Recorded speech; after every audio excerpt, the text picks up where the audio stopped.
Minua ei pelota -kampanja tukee täysillä mukavammaksi vammaiskulttuuripäiviä. Olette varmaan kaikki kuulleet tästä Espoon Kaitaalla olevasta hankkeesta, missä vammaisten asuntolaa ollaan rakentamassa. Ja siellähän naapurit ei hyväksy tätä hanketta ollenkaan.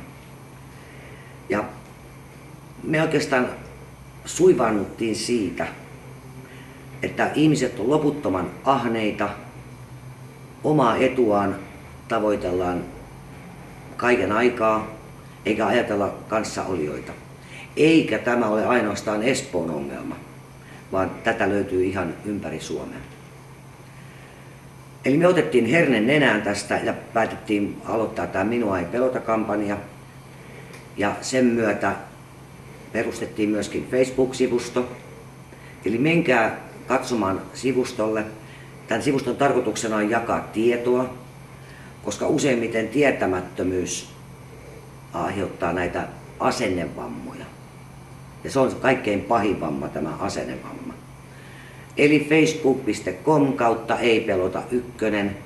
Käykää klikkaamassa ja tykkäämässä. Minua ei pelota -kampanja on kaksiteräinen ase ennakkoluuloja vastaan.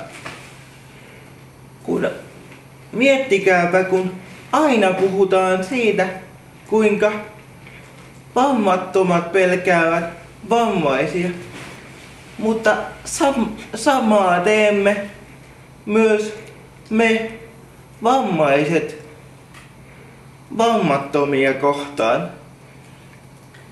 Tästä kampanjasta tykkäämällä ja vammaisten kanssa yhteistyössä toimimalla teemme tästä maailmasta yhdessä paremman paikan elää.